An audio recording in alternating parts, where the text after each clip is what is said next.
tiempo para el tratamiento, tiempo ideal para el tratamiento temprano en maloclusiones clase 2 y clase 3.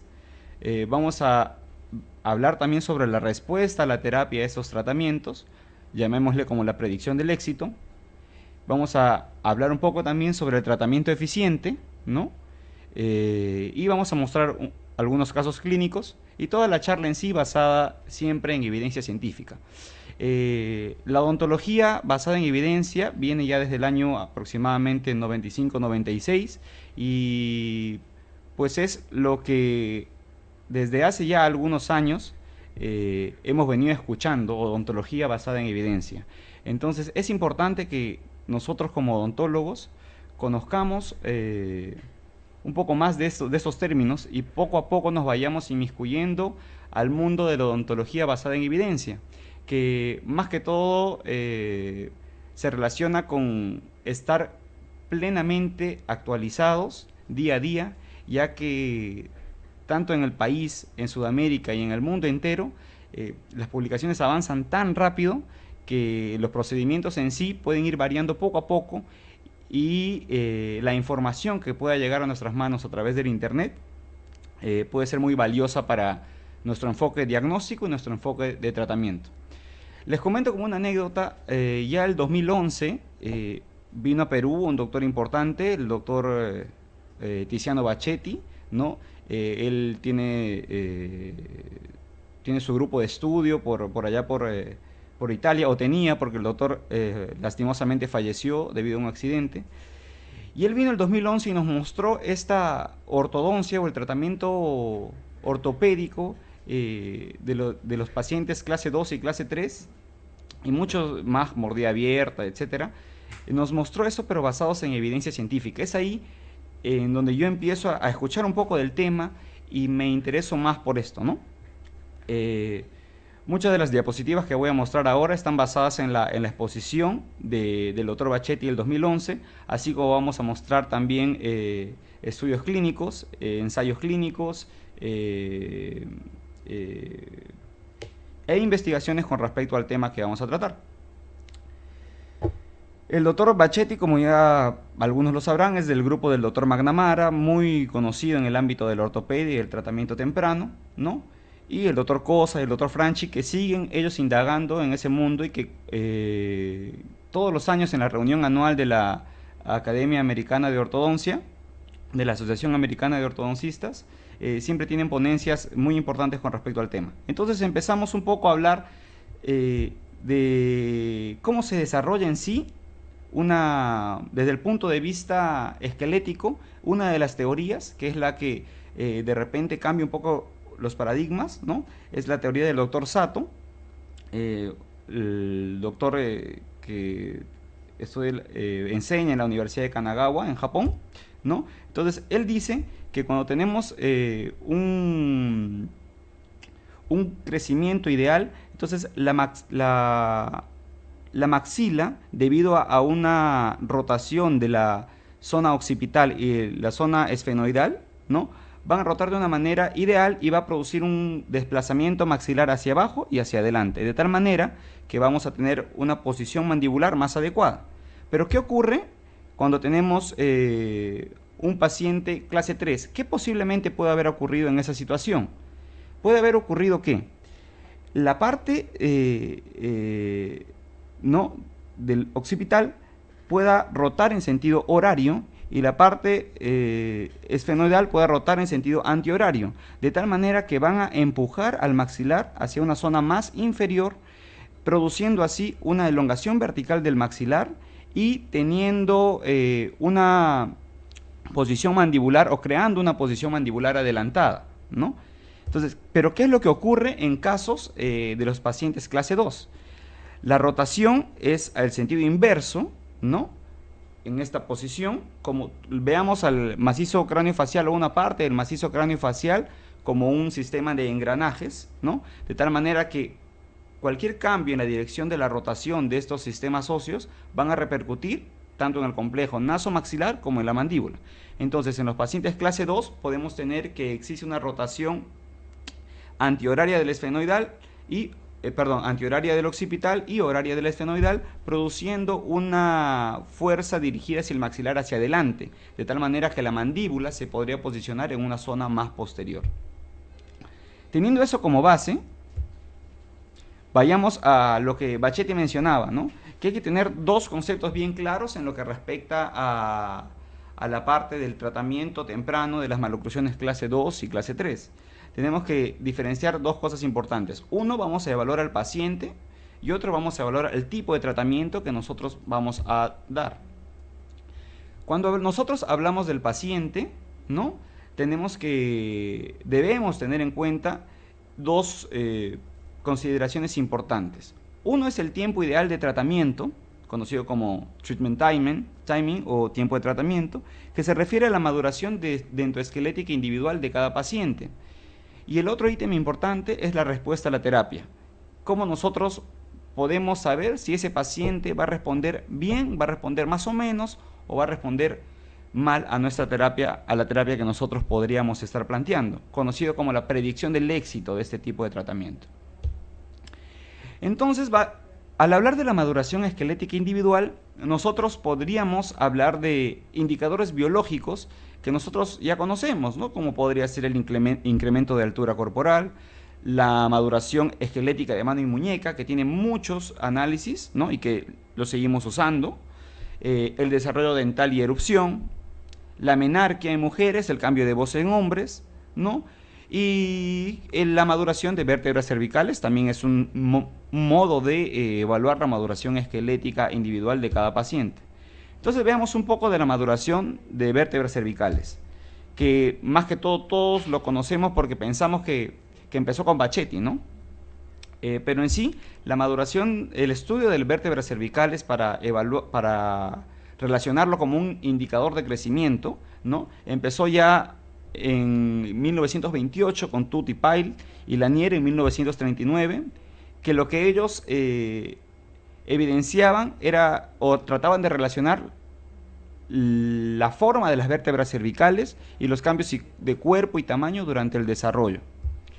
Ya en 1972 tenemos un nombre más conocido, Lamparski, ¿no?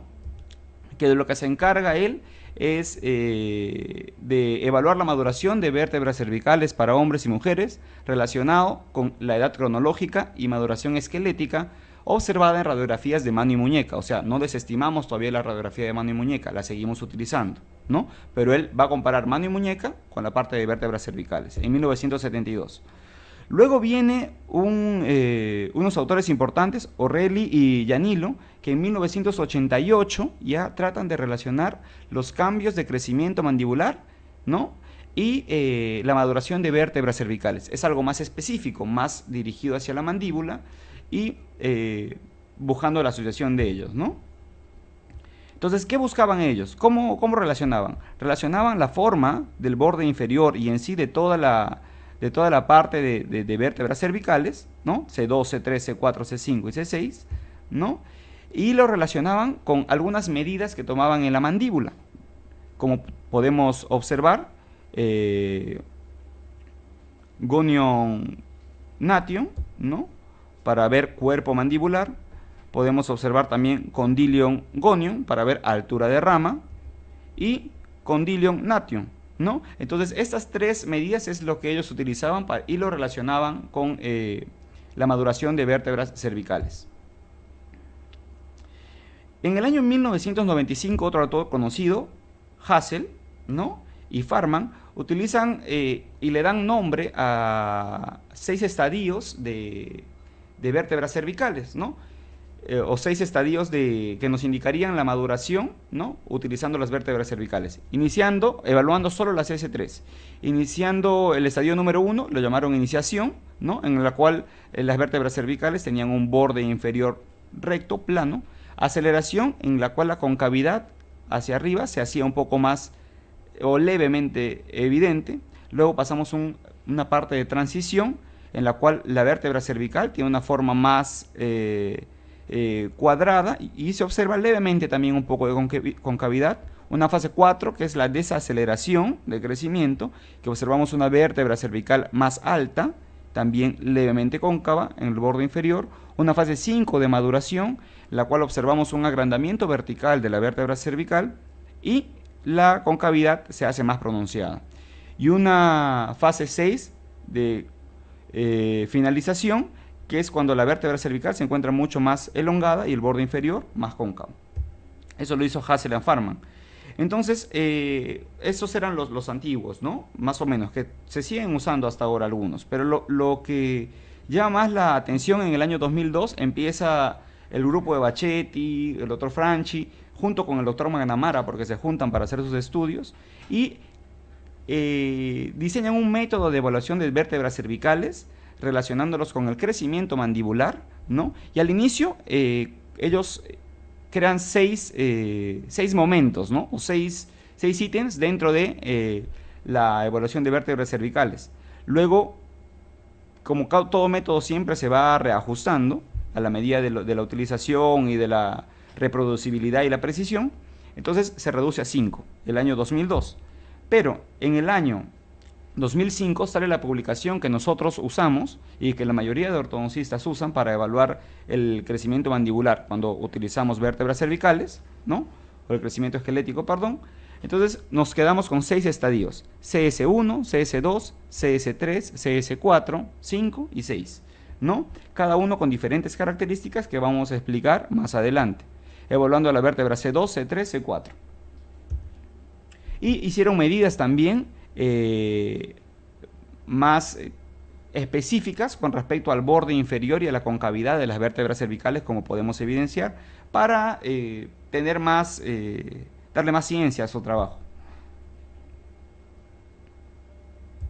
Es así entonces que ellos evalúan el crecimiento mandibular en 6 tiempos. Tiempo 1 al tiempo 6. Y evalúan el grado de crecimiento mandibular teniendo 2 puntos de referencia, como condilion y nation. Entonces, ellos van evaluando en qué momentos, utilizaron radiografías, ¿no?, cefalométricas de pacientes, o sea, de estudio longitudinal, en el cual evaluaban anualmente todos los cambios a nivel mandibular con esos dos puntos que les estoy mencionando, y evaluaron en qué tiempo este cambio se hacía mayor, o sea, en qué tiempo el crecimiento mandibular se expresaba más. Entonces, de acuerdo a eso, ¿no?, ellos evaluaron condilion nation, como les mencioné, y evaluaron en qué momento, ¿no?, el crecimiento mandibular se podía hacer más evidente, ¿no? O aumentaba, porque de T1 a T2 podría aumentar poquito, de T2 a T3 un poquito más, pero entre dos tiempos aumentaba considerablemente. Entonces es así como ellos denominan ese tiempo, que es el pico de crecimiento mandibular, ¿no? Entonces tenemos acá los estadios de crecimiento. En CS1 tenemos al borde inferior planos y cuerpos trapezoidales. En el CS2 tenemos el borde inferior levemente cóncavo, y estamos hablando que nos falta un año más o menos para llegar al pico de crecimiento mandibular. En el estadio CS3, la concavidad de C2 y C3 y los cuerpos de C3 y C4 cambian. El pico se dará durante el año de este estadio, ¿no? El CS4, el estadio CS4, vemos la concavidad de los bordes inferiores hasta C4, ¿no? Tenemos los cuerpos rectangulares, un poco horizontales. El pico se dio aproximadamente un año antes, o sea que el pico se va a dar entre CS3 y CS4. Todos estos estadios evaluados anualmente, obviamente, ¿no? El CS5, la concavidad sigue presente, los cuerpos ya están cuadrados, el pico terminó hace un año. Y el estadio CS6, que tiene concavidad presente, cuerpos rectangulares, verticales, el pico terminó hace 2 años. O sea, en verdad es parecido al método de Hassel y Farman, es parecido al método de Lamparski también, pero estos son más específicos con respecto al método que utilizaron para relacionarlo con el crecimiento mandibular. Entonces, es así que podemos decir que, según Bachetti y su grupo de estudio, el pico de crecimiento mandibular cuando evaluamos vértebras cervicales se estaría dando entre los estadios CS3 y CS4. Ahora, el pico puberal de crecimiento, ¿cómo se va a dar el crecimiento de la mandíbula, ¿no?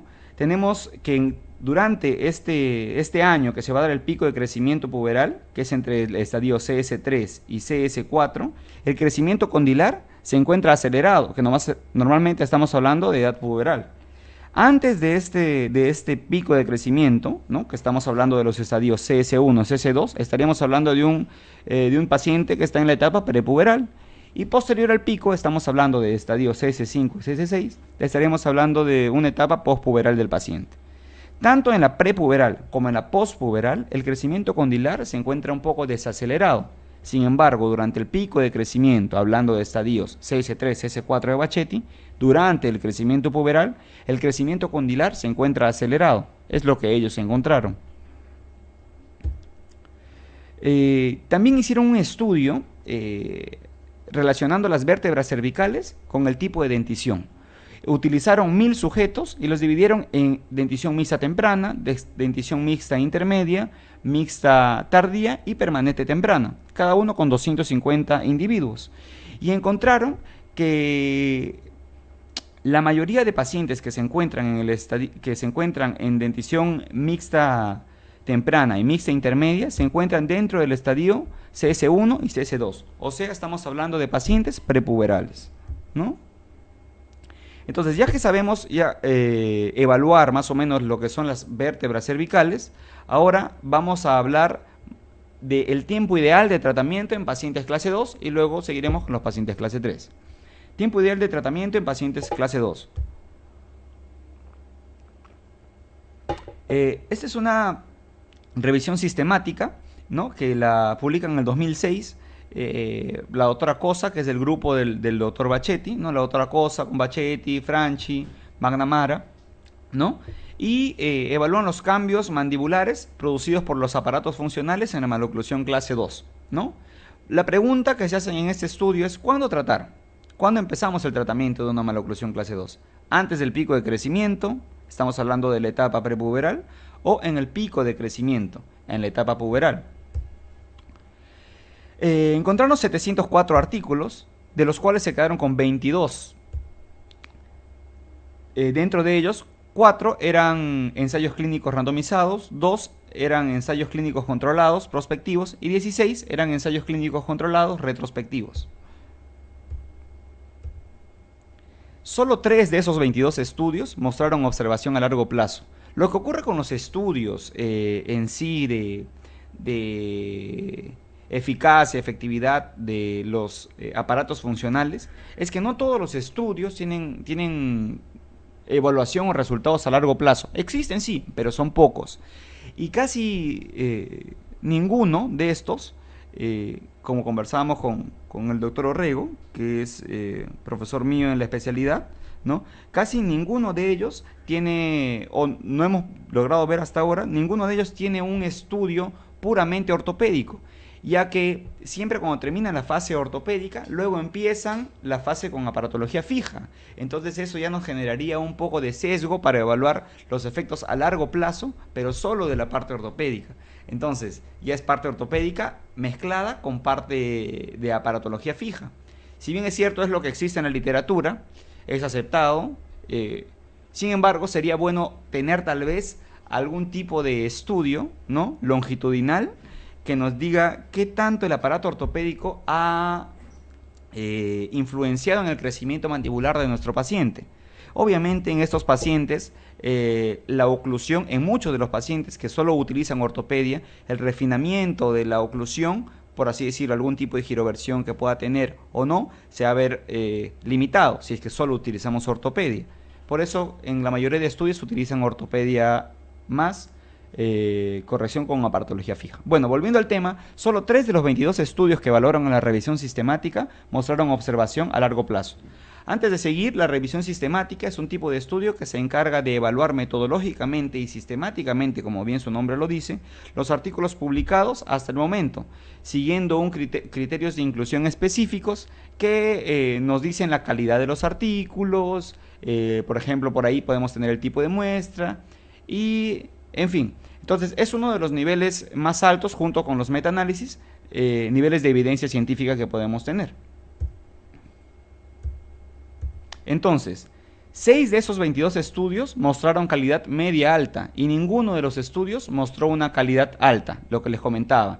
En las revisiones sistemáticas que se hacen hasta la actualidad, es difícil llegar a un estudio que tenga una calidad metodológica alta, debido incluso en la parte de ortodoncia, que es un poco complicado poder obtener un tipo de muestra representativa de repente, con fórmula, ya que más nosotros tratamos de estudiar lo que tenemos, ¿no?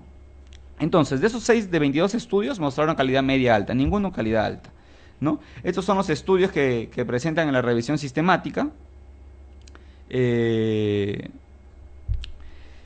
los cuales solo 7 de los 22 estudios reportaron información acerca de maduración esquelética, lo que estábamos hablando anteriormente. Solo 7 de los 22 seleccionados mostraron el tiempo de tratamiento, ¿no?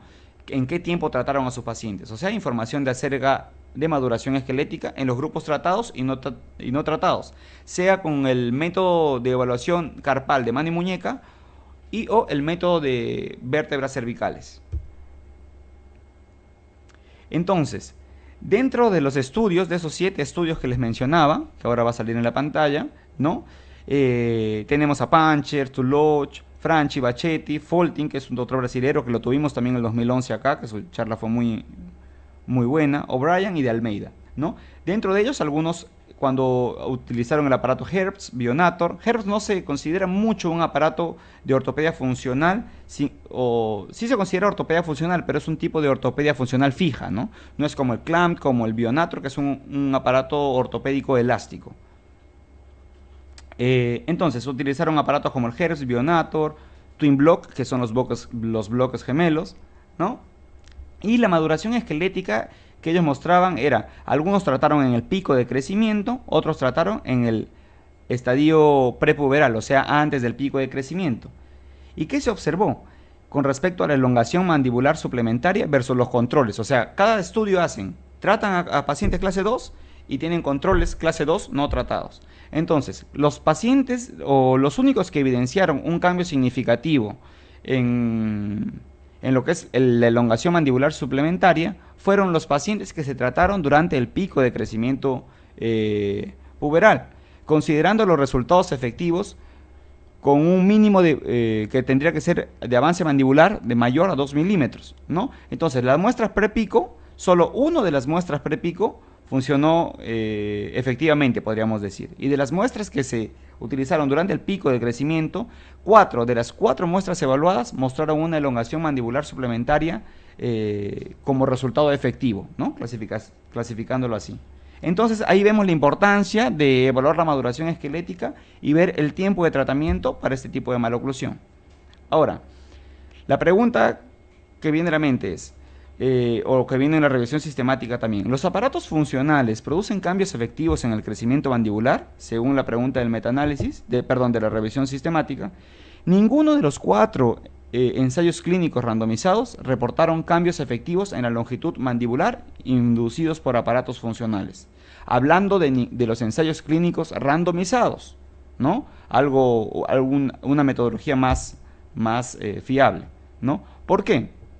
Ahora les explicamos. 2 de los ensayos clínicos randomizados, ¿no? Utilizaron el tiempo de tratamiento fue en el estadio prepuberal, según la maduración esquelética.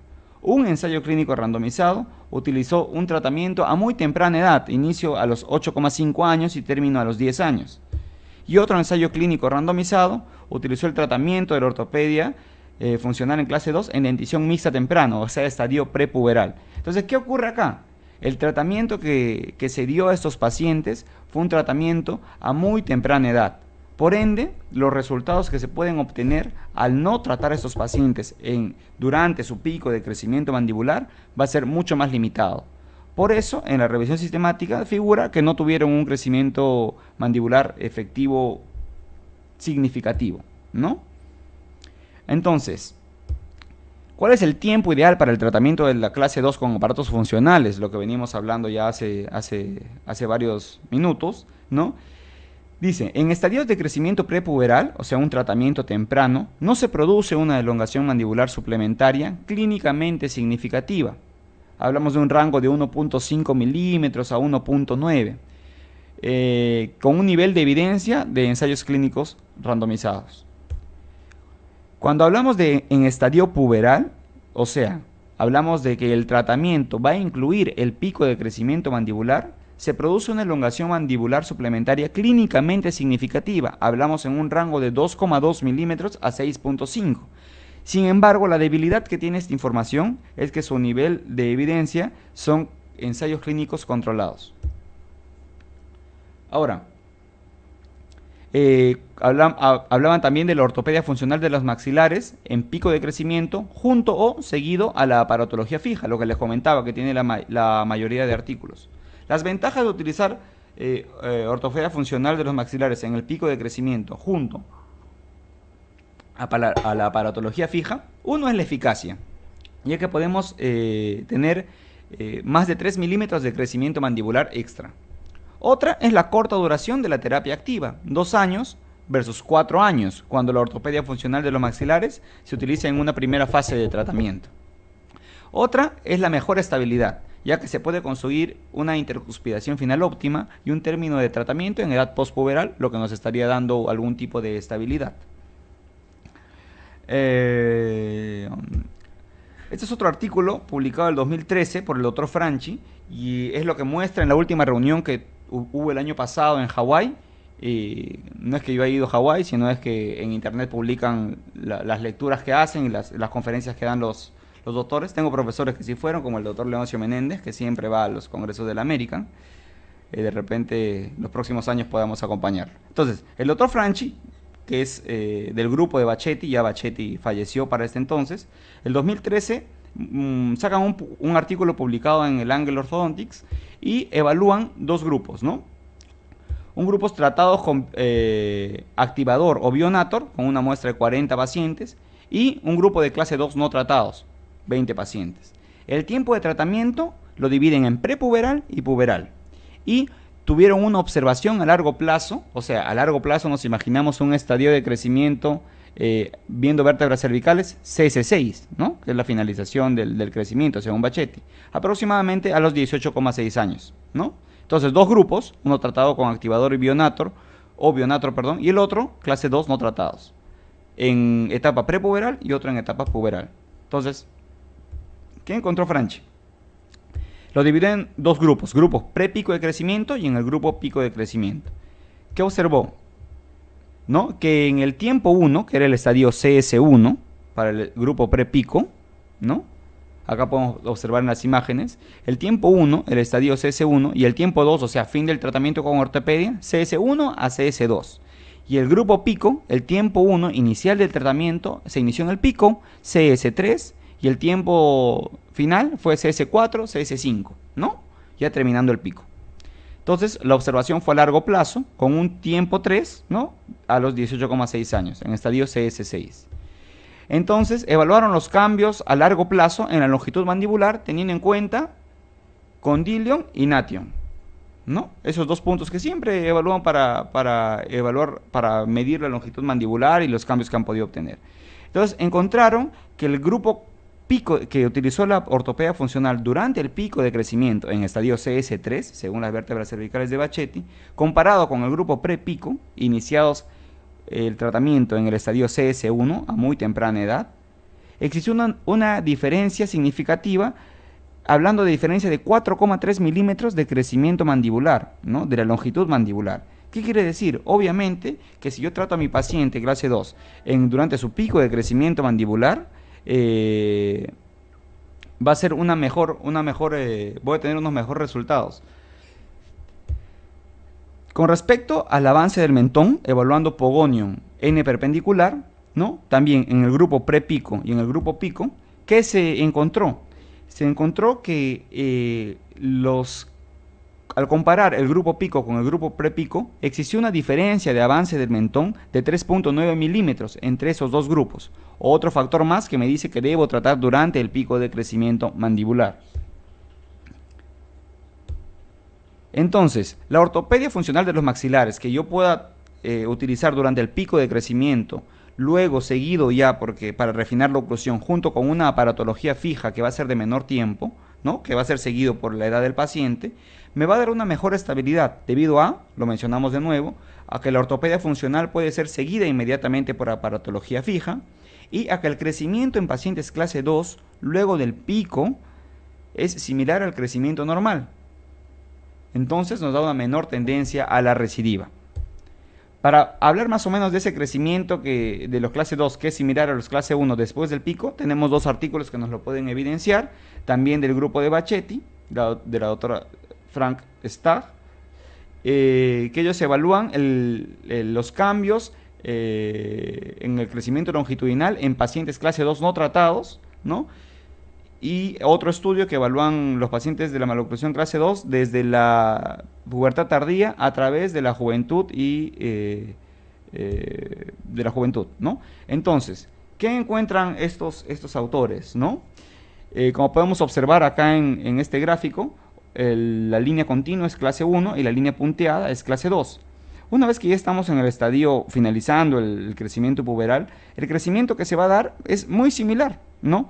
No como en el estadio CS3 durante el pico, que los pacientes clase 2 tienen una disminución del crecimiento, ¿no? Entonces, la diferencia total en la dimensión de condilion, anation entre los clase 2 versus los clase 1, luego del pico puberal, ¿no? Hablando de estadio CS4 y CS6, es mínima.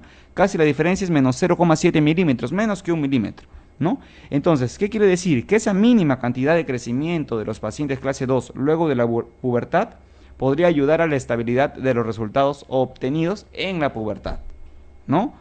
Podría ayudarnos también a la estabilidad. Ya antes de pasar al tiempo de tratamiento en pacientes clase 3, solo quiero recordar que la página web es www.tvcop.org.p, el email para si es que tienen algunas dudas o pues, que nosotros podamos resolver es tvcop.gmail.com o prensa.tvcop@gmail.com. Ahora vamos a hablar un poco, ya hablamos de la maduración de vértebras cervicales, hablamos del tiempo de tratamiento ideal para los pacientes clase 2 y vamos a ir un poco para el tiempo de tratamiento de pacientes clase 3.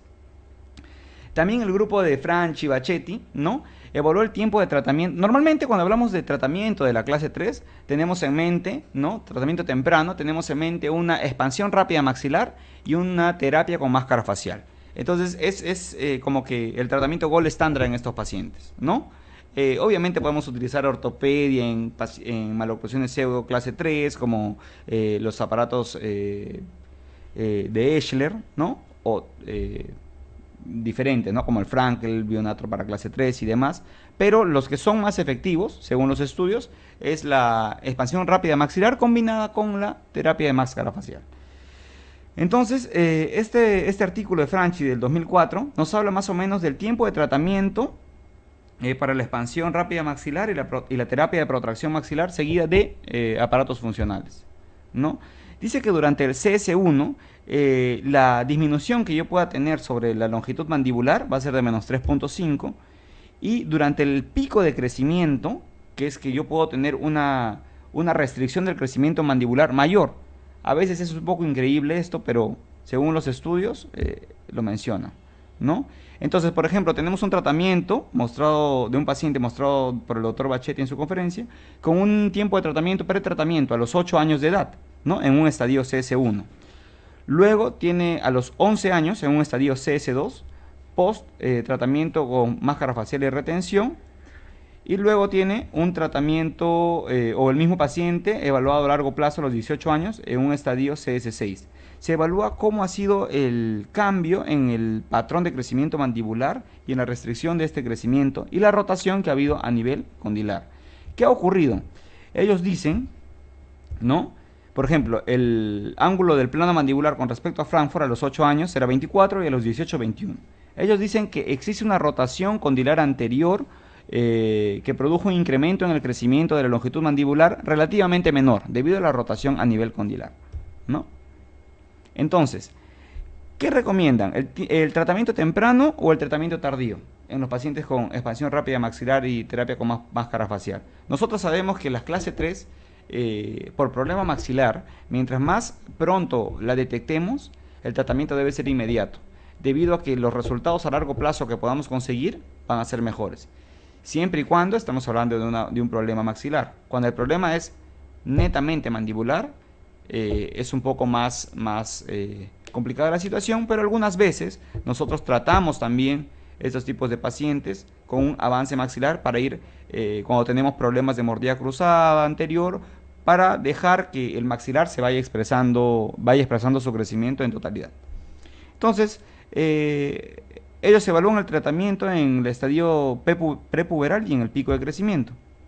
¿Y qué encuentra Franchi con su grupo de Bachetti y McNamara, ¿no? Dicen que en aquellos pacientes que recibieron una primera fase de tratamiento en la etapa prepuberal, que es la ideal, y no alcanzaron una corrección completamente satisfactoria, una segunda fase con expansión rápida maxilar y terapia de máscara facial puede realizarse en el pico de crecimiento con más limitaciones, obviamente, ¿no?, sobre el crecimiento mandibular y ningún efecto casi sobre la posición sagital de la maxila. O sea, ningún o poco efecto sobre la posición sagital de la maxila. Más que todo se podrían producir en etapa ya de adolescencia un avance dentoalveolar, una rotación mandibular, una lingualización de incisivos inferiores, una vestibularización de los superiores. O sea, ¿se puede utilizar la terapia? Sí, porque me va a servir para generar un avance dentoalveolar, más no un avance maxilar. Entonces, la terapia de expansión rápida maxilar con máscara facial tiene un doble chance de tratamiento, iniciando en el estadio prepuberal CS1 y pudiéndose continuar en el estadio CS3. Entonces, para resumir lo del tiempo de tratamiento, que es el primer ítem, entre clase 2 y clase 3. Cuando tenemos un paciente clase 2, ¿qué debemos hacer? Evaluar los indicadores biológicos de crecimiento, los indicadores esqueléticos, y vamos a decir que el tiempo ideal para el tratamiento de una maloclusión clase 2 con ortopedia funcional es el pico de crecimiento. Estamos hablando de la etapa puberal o un poquito después, ¿no? Entre ese año, entre CS3 y CS4. Cuando nos enfrentamos a un paciente de clase 3, lo ideal es tratarlo antes del pico de crecimiento en la etapa prepuberal. Pero no olvidemos que tenemos otro chance de tratamiento en la etapa postpuberal, pero solo ya con efectos a nivel de restricción de crecimiento mandibular, retracción o rotación a nivel condilar, que me van a ayudar a camuflar esta clase 3 o a tratarla, ¿no? Entonces, si hablamos del tiempo de tratamiento, ahora vamos a hablar de la predicción del éxito de tratamiento en pacientes, ¿no?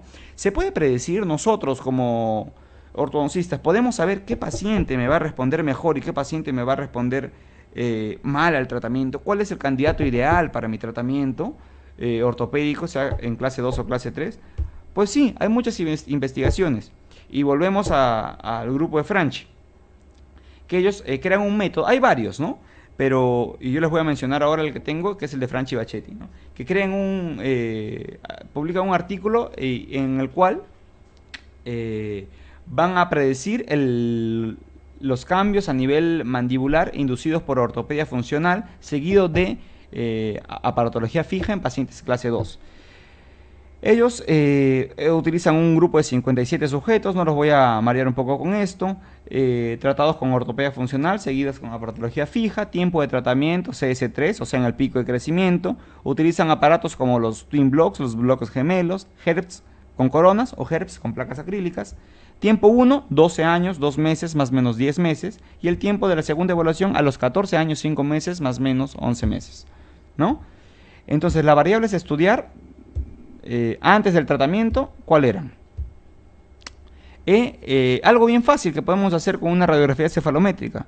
Podemos medir el ángulo condilion gonio-mentoniano, que normalmente nos dice el grado de rotación mandibular, ¿no? Entonces ellos evalúan el condilion gonio-mentoniano y de acuerdo a eso dicen que unas buenas respuestas, ¿no? Buenas respuestas podemos obtener con ese ángulo condilion gonio-mentoniano menor. Y las malas respuestas vamos a obtener cuando el ángulo condilion gonio-mentoniano es mayor. Entonces, ¿qué ocurre acá? Acá tenemos un promedio, una tablita, ahora va a salir, que nos muestra el condilion gonio-mentoniato en el tiempo 1, ¿no? Y un promedio de 2 años de aumento en condilion nation, ¿no? Evaluamos acá desde el ángulo que sea 116 hasta 136, una medida crítica media. Y vamos a evaluar más o menos cuánto ha sido el avance mandibular. Entonces ellos dicen que cuando el ángulo es menor, ¿no? El condilo en gonio mentoniano es menor, hasta 7,3 milímetros se pueden obtener de avance mandibular. Cuando el ángulo disminuye, está entre 124 y 128, un avance de 6,8 milímetros se pueden esperar, estando en el pico de crecimiento, ¿ah? Y cuando hablamos de un ángulo condilio en gonio mentoniano mayor a 128, estamos hablando de un paciente que no nos va a responder muy bien al tratamiento con ortopedia funcional, no es candidato a esta terapia, que ellos asumen que podría tener un avance mandibular de 4,2. O sea, en sí, ángulo condilio en gonio mentoniano menores le van a dar mejores respuestas. Un ángulo condilio en gonio mentoniano entre 124 y 128 me dará buenas respuestas, y un condilio gonio mentoniano mayor a 128 me estará dando unas malas respuestas para mi tratamiento,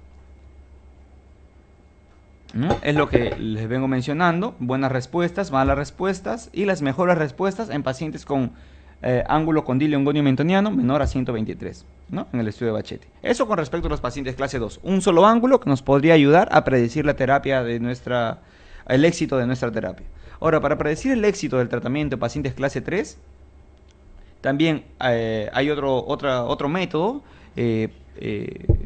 creado por Bachetti y Franchi junto con McNamara para predecir el éxito o fracaso de esta terapia, ¿no? El objetivo del estudio fue seleccionar un modelo basado en variables cefalométricas, parecido al anterior, al de la clase 2, para predecir los resultados de tratamiento temprano de la maloclusión cuando se tratan con expansión rápida maxilar y terapia de máscara facial. Tuvieron 49 individuos, 2 observaciones, ¿no? Una a los 8 años 6 meses, o sea, antes del pico puberal, y otra a los 15 años, más o menos 1 año 10 meses, luego del pico de crecimiento puberal. Entonces, evaluaron 2 grupos, los dividieron en 2 grupos, un grupo con éxito y un grupo con falla, ¿no? ¿Qué reconocían ellos como falla? Señales de oclusales de clase 3 en la dentición permanente después del tratamiento, una mordida cruzada anterior al menos de un incisivo, una relación clase 3 de caninos permanentes y una relación clase 3 de molares permanentes, ¿no? Entonces, ellos evaluaron en la primera observación, hicieron el análisis cefalométrico y trazaron la línea base craneal, ¿no? Que la conocen como SBL, Stable SBL, ¿no? Línea base craneal estable le llaman. Línea trazada desde el punto más superior de la pared anterior de la silla turca, a nivel del tubérculo de la silla, que es el punto T, hasta el punto frontomaxilonasal, que es este de acá. Entonces trazaron esa línea y ¿qué evaluaron? ¿No? Evaluaron el primer ángulo. El primer ángulo fue el condilion, o la dimensión, perdón, condilion gonium. Entonces, evaluaron cuánto es esta dimensión condilion gonium. La segunda medida evaluada fue el ángulo formado de punto Basion a T, la línea Basion T, con la línea TSBL, que es la superior que ya mencionamos. Y el tercer ángulo que ellos evaluaron fue el ángulo del plano mandibular con el plano de la línea SBL. O sea, 3 variables sencillas, 2 angulares, 1 milimétrica, para predecir el éxito o fracaso de esos tratamientos. Entonces, ellos dijeron que si estas medidas son menores, mientras más pequeñas sean estas medidas, nuestro paciente va a tener éxito. Mientras más grandes sean estas medidas, hablando de pacientes hiperdivergentes, por así decirlo, el éxito que se pueda generar es mucho menor, ¿no? Evaluaron cómo hacían el procedimiento para darle el puntaje individual. Cada medida lo multiplicaban por una constante y sacaban un promedio. Ese promedio tenía un valor crítico. Si el valor crítico era 30, valores menores a 30, que es un número X que salía dentro de los ángulos y las medidas multiplicadas por las constantes, valores menores tendrían pacientes con éxito y valores mayores, pacientes que podrían tener el fracaso. Obviamente estamos hablando de la predicción, pero nada es absoluto, ¿no? O sea, son medidas, es matemática, y a veces la naturaleza sobrepasa ello. Entonces, el pronóstico era que cuando tengan medidas menores a 30, ¿no? O sea, un puntaje individual menor al valor crítico, tendrían una buena respuesta. Y un puntaje individual mayor al valor crítico, o sea, mayores a 30, tenían una pobre respuesta para el tratamiento, ¿no? Entonces, ya hablamos del tiempo de tratamiento para los pacientes clase 2 y 3, el tiempo ideal, ¿no? En estadio del pico de crecimiento puberal para clase 2 y estadio CS1 o prepuberal para clase 3 con otro chance durante el pico, y también hablamos de cómo predecir el éxito del tratamiento para la maloclusión clase 2 y para la maloclusión clase 3, teniendo en cuenta variables sencillas de analizar y sencillo de predecir nuestro éxito, ¿no? Ahora hablaremos del tratamiento de la clase 2. ¿Qué aparatología elegir para tratar la clase 2? ¿No?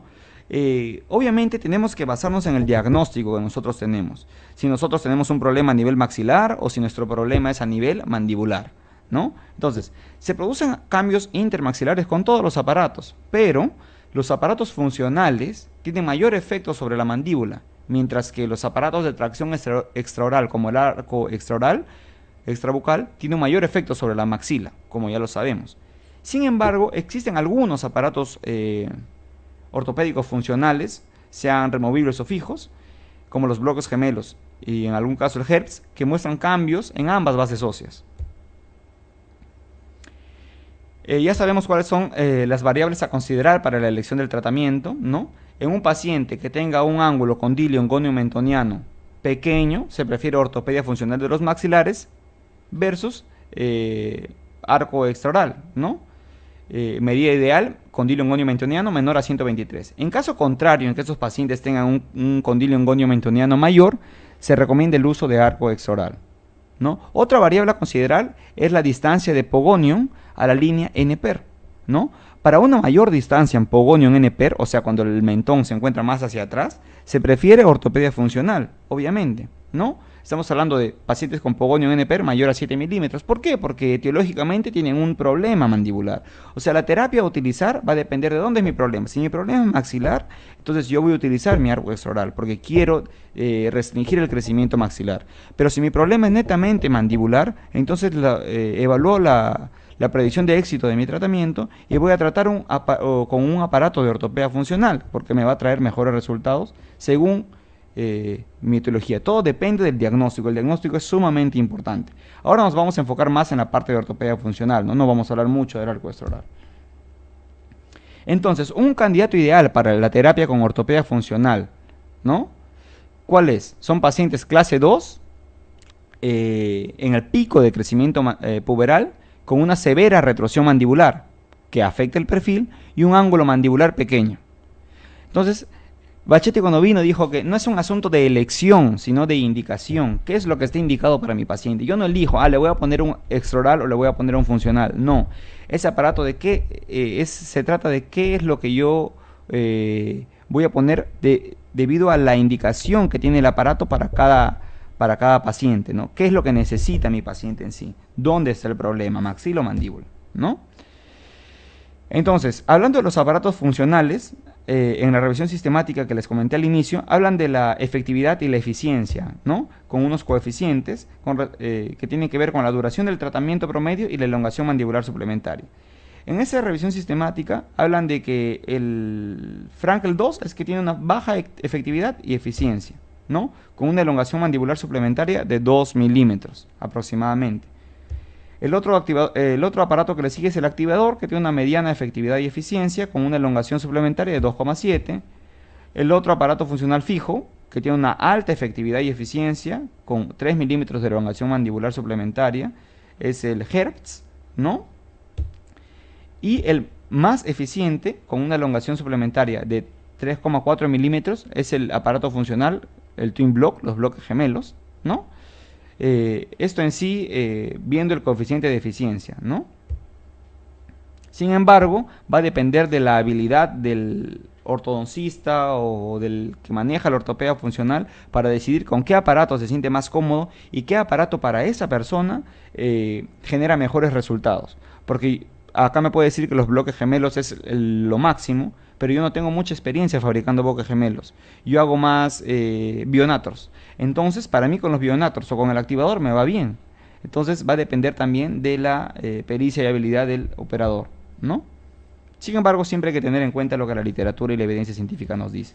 Con respecto al tratamiento de clase 3, ¿no? A la terapia de expansión rápida maxilar y protracción maxilar, hay una tesis muy interesante de maestría, ¿no? Que comparan dos protocolos de protracción maxilar, ¿no? En pacientes fisuraditos, pero hacen un cuadro muy importante, que es lo que vamos a mostrar a continuación, de los autores en todos los años hasta el 2004 del 61, el tipo de aparato, ¿no?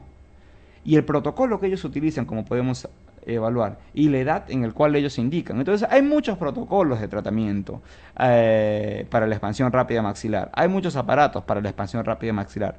Todo va a depender de lo que nuestro paciente tenga, de la forma de arcada que tenga y de los objetivos que nosotros nos planteemos y de lo que queremos llegar a conseguir.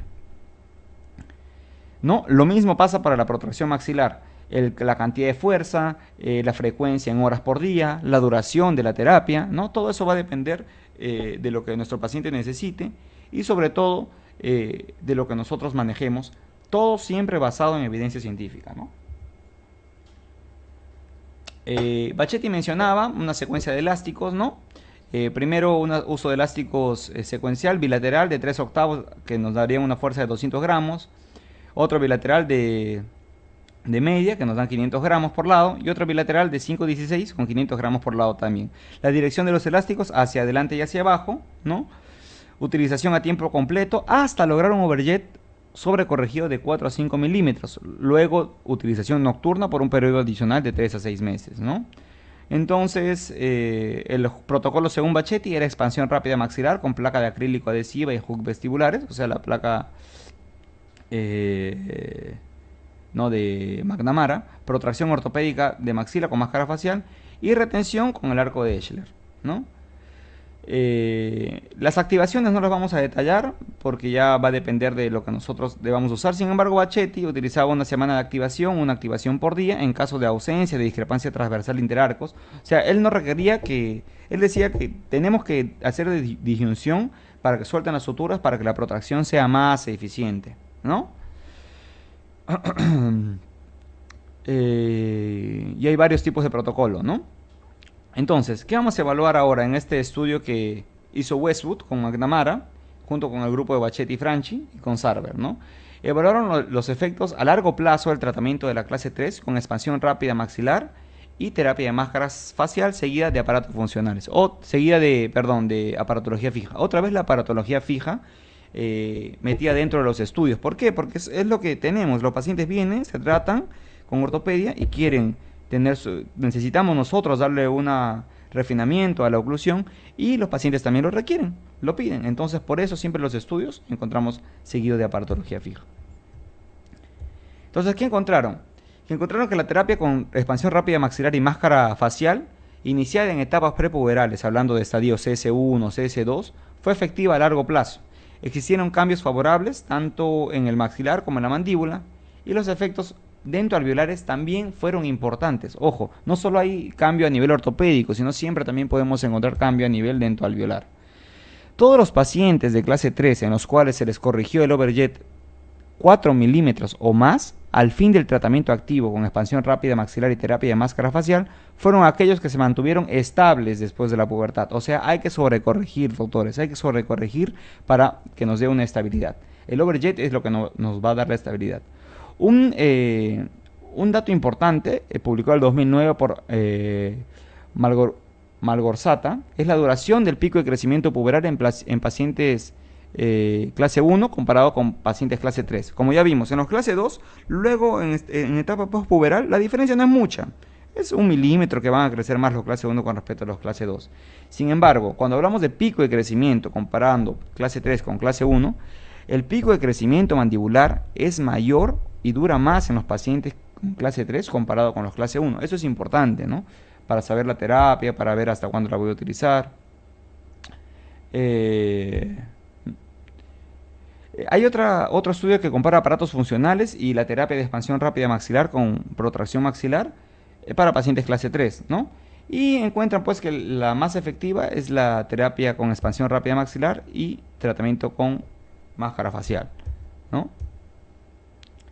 También hacen una revisión sistemática con respecto a los resultados de tratamiento ortopédico con maloclusiones clase 3, la doctora Laura de Toffol, ¿no? Con Bachetti y su grupo, y encuentran que las investigaciones no son de tan alta calidad, ¿no?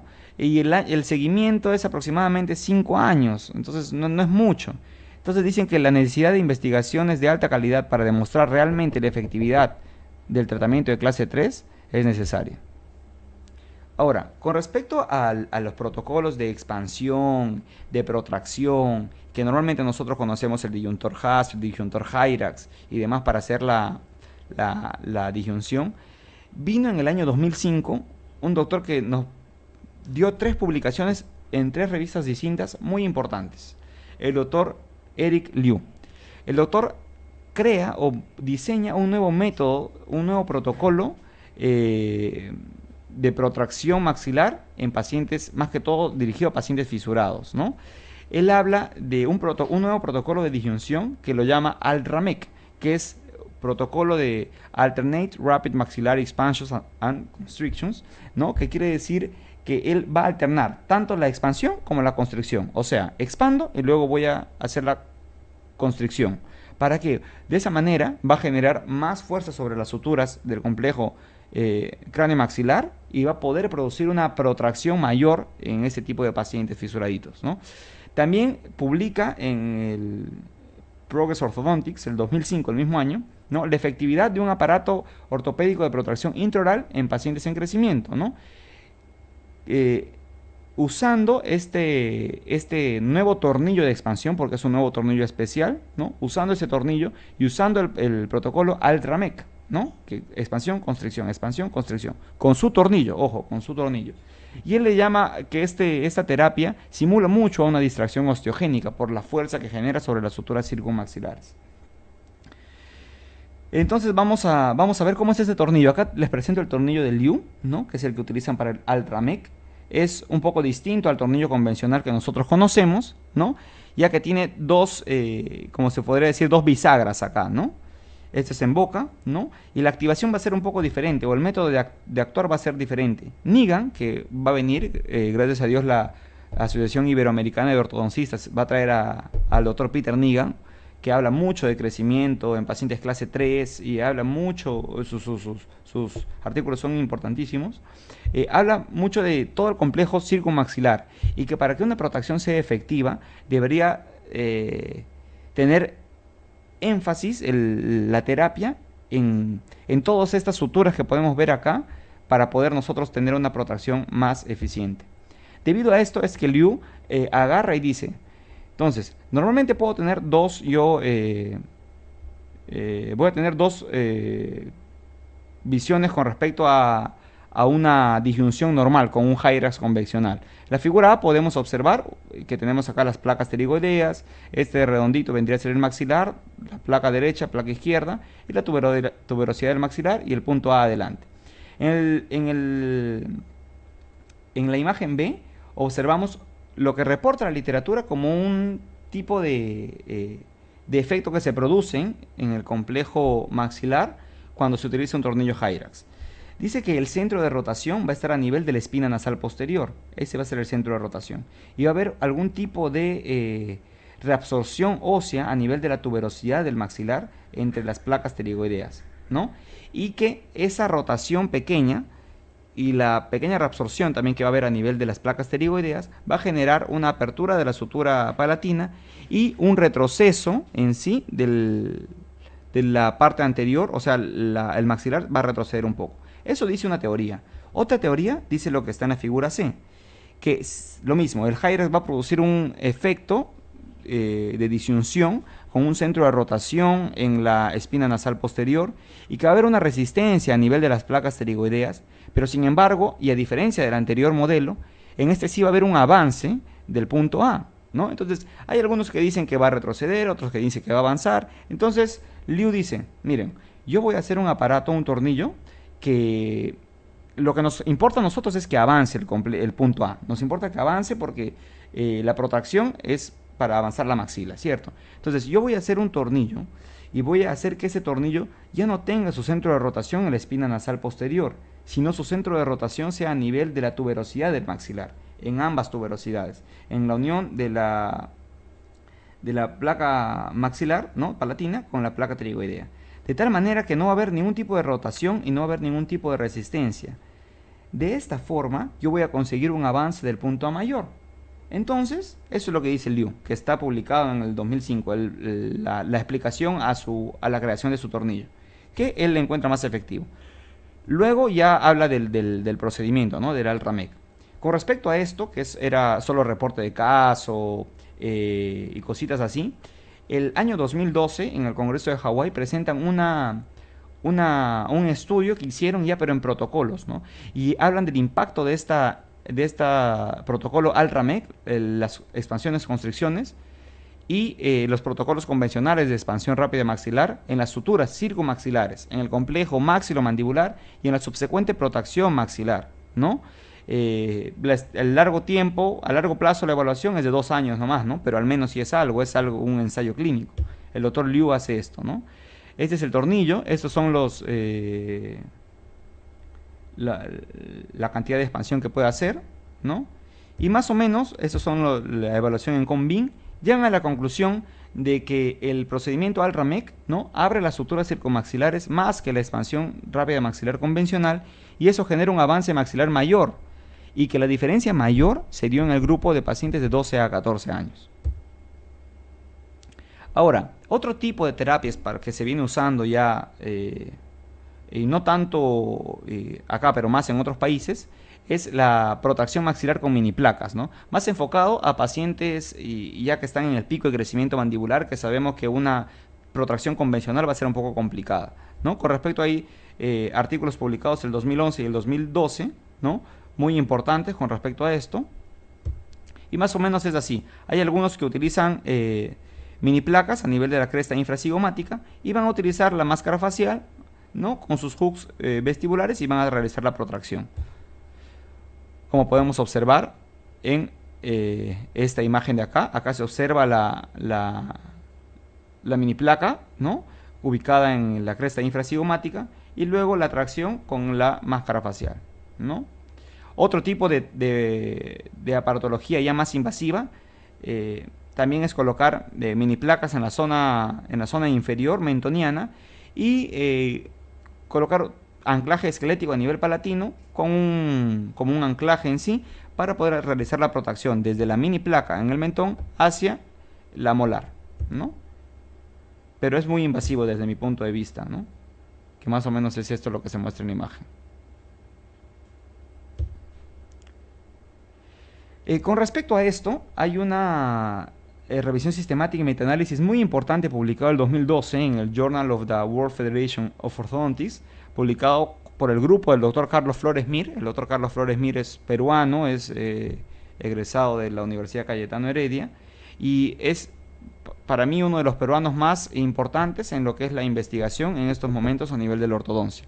Habla mucho de revisión sistemática, no solo de ortodoncia, sino de varios ámbitos de la odontología, mucha revisión sistemática, muchos metaanálisis.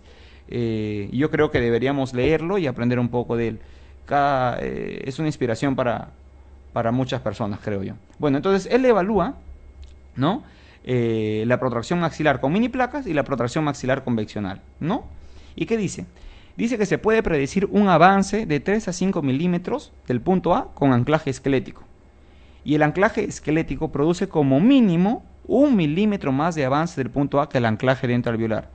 Todos dirán, uy, 1 milímetro es nada, solo es 1 milímetro. Pero es 1 milímetro que nosotros podemos conseguir de avance maxilar, de avance del punto A, ¿no?, que ya relacionado con el avance mandibular y todos los efectos producidos a nivel del complejo maxilomandibular podrían ser significativamente a nivel clínico, ¿no? Eso es lo que está evidenciado. Ya hablamos de mucha teoría, de mucha base científica, ya nos estamos haciendo un poco tarde, y vamos a pasar a la presentación de 2 casos clínicos que a mí realmente me sirven para ilustrar el tratamiento ortopédico de la maloclusión clase 2 como de la clase 3. El primer caso clínico que voy a presentar es de un compañero y amigo mío, gran amigo mío de la facultad, ¿no? Yo hago la especialidad, estoy en el 3er año en San Marcos.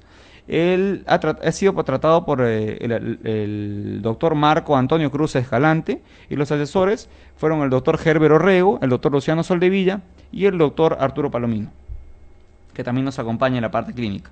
Suenan muchos, pero es que nosotros hacemos un diagnóstico en conjunto y sacamos lo que creemos mejor para el paciente, siempre guiado de nuestros asesores con mayor experiencia, ¿no? Este es el caso de Darlis, ¿no? Darlis es una pacientita que podemos observar en las imágenes, ¿no?, de sexo femenino, tiene 9 años y 2 meses de edad, tiene un biotipo mesofacial, un perfil convexo, tiene la succión, el hábito de succión del labio inferior y tiene una deglución atípica. Y una historia clínica no contributoria, ¿no? 9 años, 2 meses, ¿ah? Estamos hablando de qué estadio de crecimiento, ya lo veremos más adelante.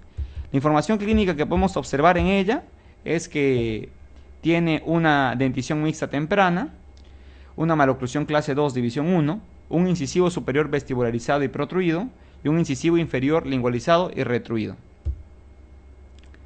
Los modelos de estudio iniciales, podemos observarlos ahí, ¿no?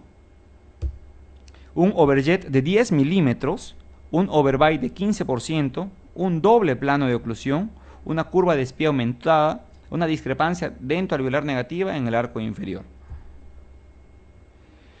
Las radiografías, la panorámica y la cefalométrica, que en sí, en resumen, nos dicen que estamos en dientes permanentes en proceso de formación intraósea, una falta de espacio para erupción de caninos y una clase 2 esquelética por retrusión mandibular, ¿no? Ya tenemos retrusión mandibular, tenemos 9 años.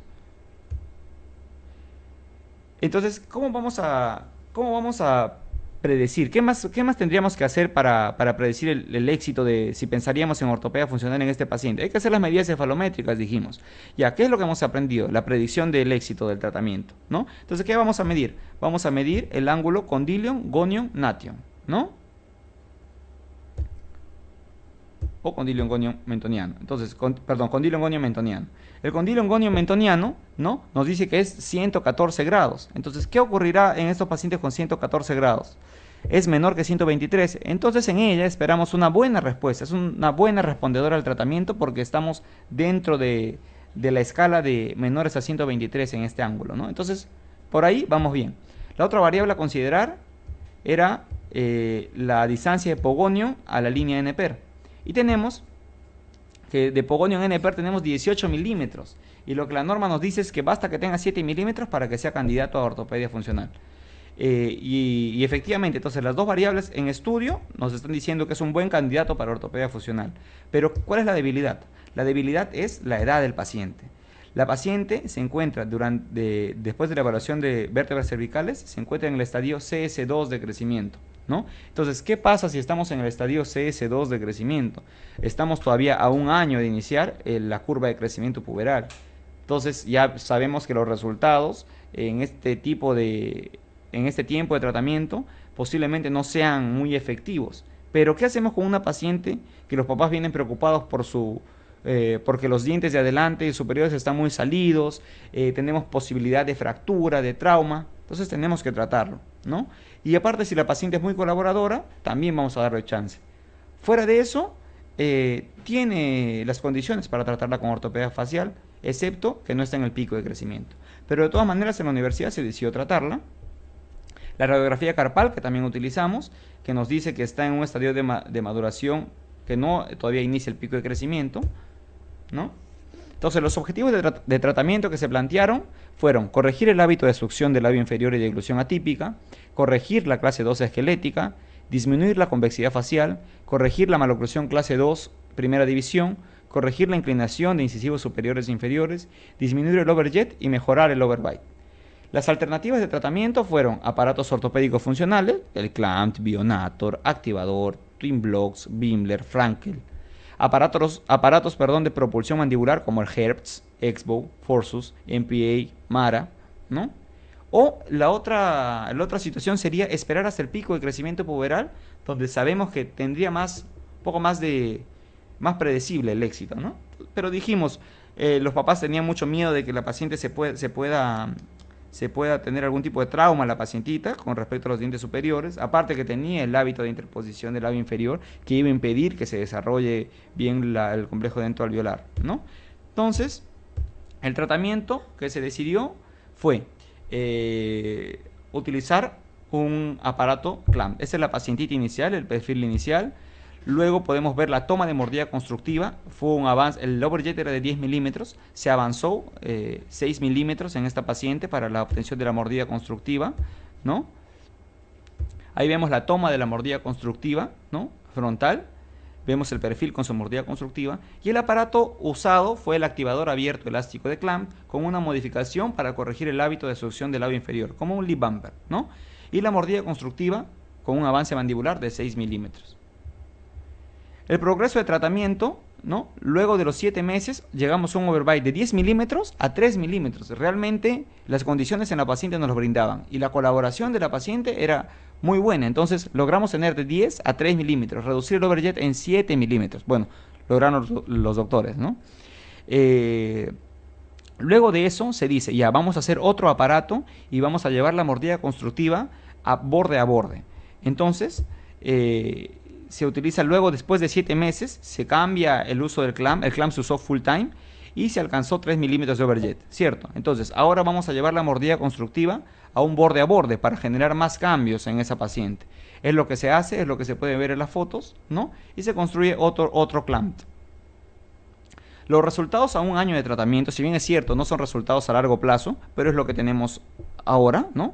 La paciente sigue en observación, ¿no? Los resultados a un año de tratamiento son estos.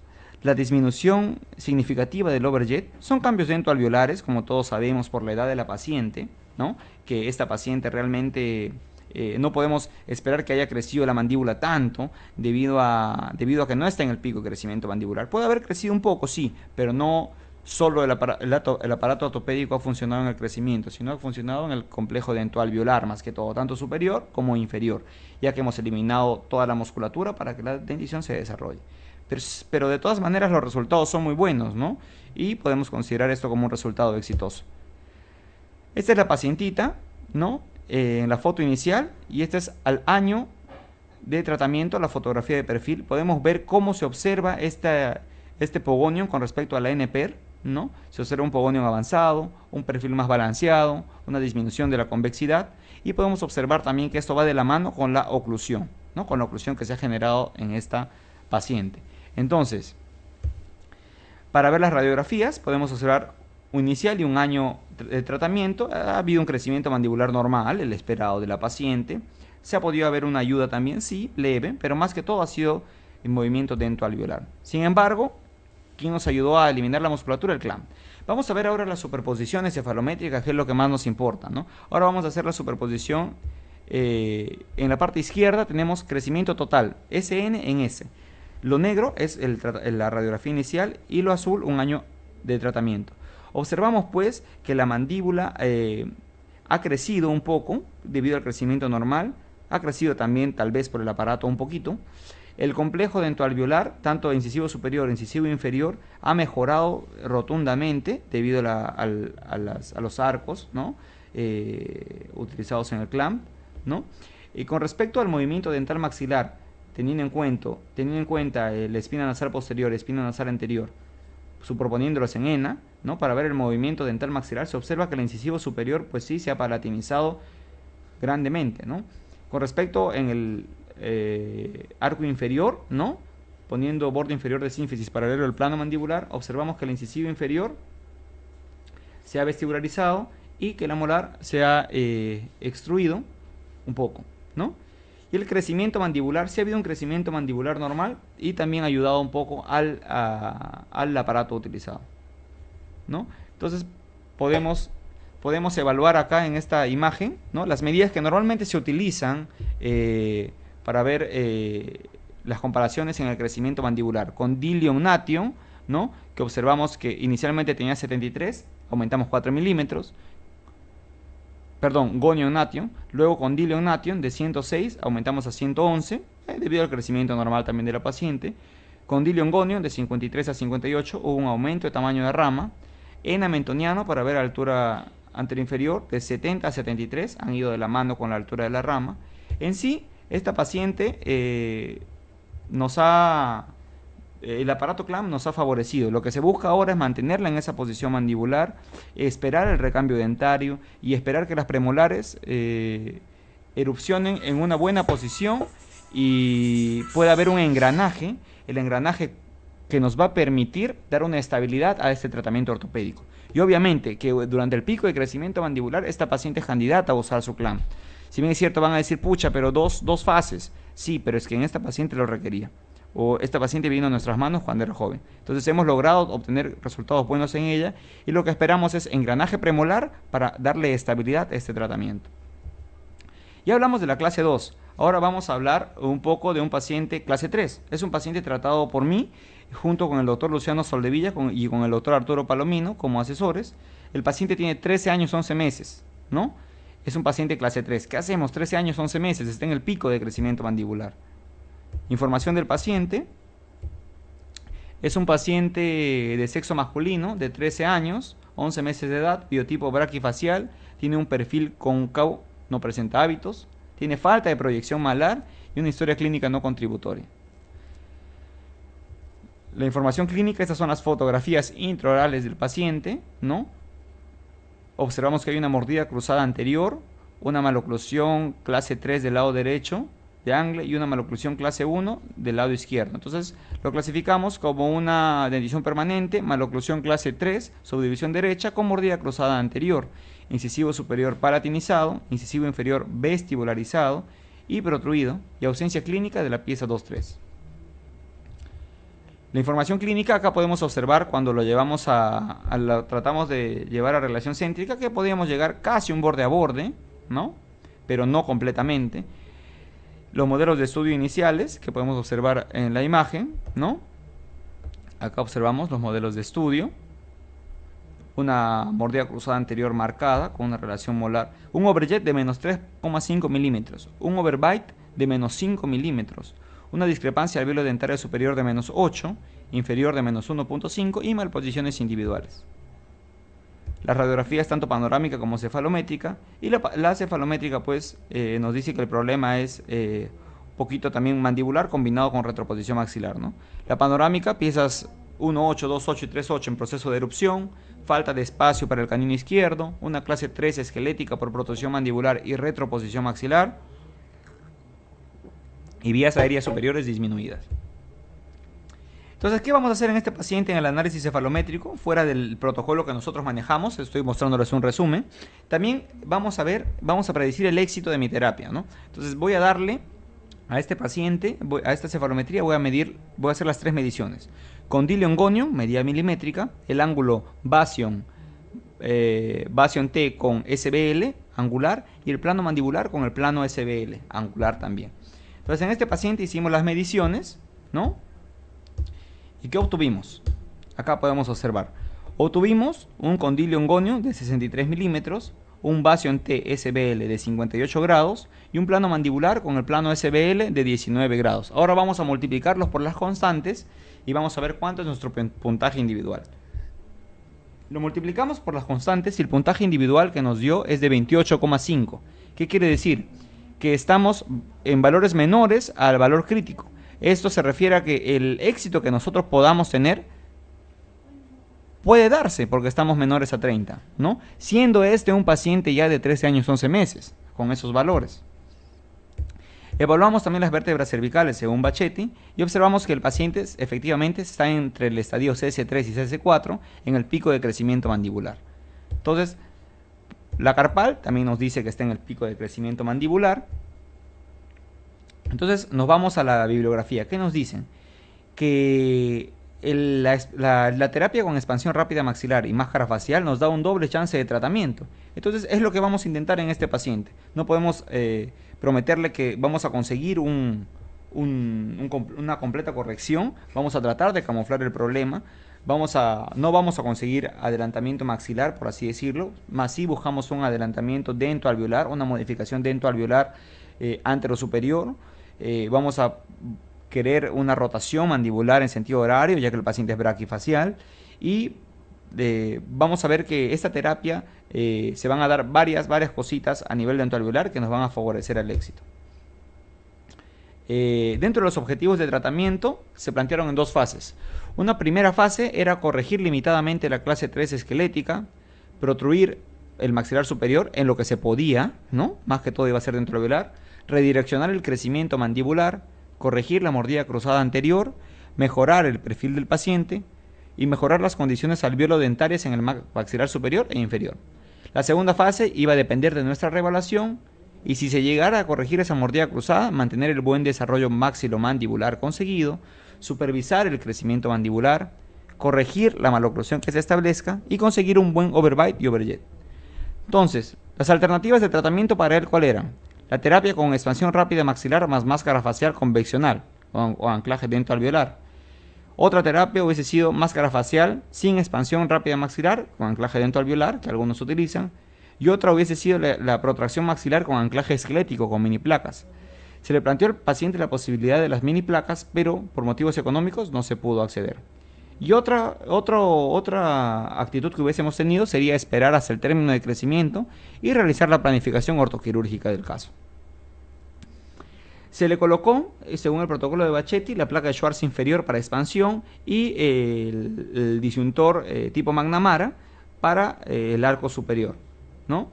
Se le hizo la disyunción, como podemos observar en la imagen, ¿no? Luego de la disyunción procedimos a realizar la protracción maxilar con máscara facial de Petit, ¿no? Con 500 gramos de fuerza por lado, inclinados 30 grados hacia abajo.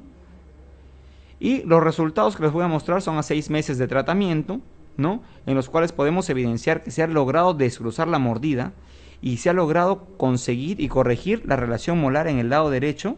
Estamos en una Super 1, por así decirlo, y en el lado izquierdo estamos con una tuidiana casi en clase 2. Entonces sí se ha logrado un avance dentoalveolar de todo el complejo. No esperado, pero sí lo logramos. Con respecto a los incisivos inferiores, se han igualizado un poco debido al overjet generado, ¿no? Entonces, para evaluar los cambios faciales, que en este paciente sí son bien dramáticos, ¿no? Podemos observar que de acá pasó esta situación. El paciente creció también, obviamente. El crecimiento nos favoreció debido a la redirección que nosotros le dimos. Se volvió un poco más hiperdivergente, pero el perfil cambió considerablemente, ¿no? Como podemos observar en la imagen. Entonces, esto es lo que teníamos en la imagen media transparente, es la imagen inicial, y esto es lo que conseguimos después. Acá podemos observar también lo que hemos llegado a conseguir en el paciente. Algunos dirán, sí, lo convertiste en un biprotruso. Sí, pero corregimos la mordida cruzada anterior, conseguimos un mejor balance, por así decirlo, facial, y conseguimos un perfil más armónico, ¿no? Acá están las superposiciones. Acá está seguido de nuestra oclusión inicial, final, después de la terapia ortopédica. También no voy a negar que al momento, ya en la mitad casi de la terapia ortopédica, se utilizó aparatología fija para ayudarnos a descruzar esa mordida, y la férula oclusal o las pistas oclusales se fueron desgastando de manera progresiva, de tal manera de no producir una mordida abierta posterior, sino de manera progresiva hasta que ya no nos queda nada de acrílico en la parte oclusal para que pueda engranar sin problema el paciente. El perfil cambió bastante, ¿no? De un perfil cóncavo del tercio inferior cambió un perfil convexo o un poquito recto, ¿no? Las radiografías que observamos acá, que hubo un cambio dentoalveolar significativo, ¿no? Y vamos a ver las superposiciones ahora, ¿no? Las superposiciones son, ahora vamos a utilizar las superposiciones de Ricketts, ¿no? Lo de azul es fin de la terapia ortopédica y lo de negro es la inicial. Se observó que la molar se dirigió para abajo y debido a su crecimiento normal, y que la mandíbula en el área 1, evaluando posición mandibular, rotó en sentido horario. Con respecto a la maxila, observamos que el punto A sí hubo un avance del punto A debido tal vez al avance del complejo dentoalveolar, hubo una modificación del punto A. Con respecto al incisivo superior, hubo una vestibularización del incisivo inferior. Con respecto al incisivo superior, perdón, con respecto al incisivo inferior, hubo una lingualización del incisivo inferior, ¿no? Y con respecto al perfil, se cambió de un perfil cóncavo a un perfil convexo. Entonces, en esta imagen yo lo que quería mostrar era la predicción de crecimiento que lo que supuestamente esperábamos que el paciente crezca sin tratamiento, acá con verde, que se iba a empeorar el caso.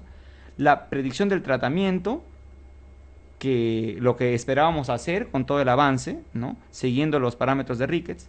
Y estas son las superposiciones con el tratamiento obtenido. Creo que a nivel de perfil lo que obtuvimos fue mejor de lo que predecimos. A nivel de punto A sí fue exagerada esta predicción que hice, pero los resultados obtenidos fueron óptimos. Entonces, más que todo, era eso de lo que... Ahora, obviamente, el paciente va a seguir una fase de aparatología fija para refinar la oclusión y dar los detallados. Actualmente, está utilizando arcos y vamos a seguir la filosofía MIO para conseguir un engranaje y darle una estabilidad, ya que el paciente sigue en crecimiento, y darle una estabilidad utilizando los elásticos clase 3, ¿no?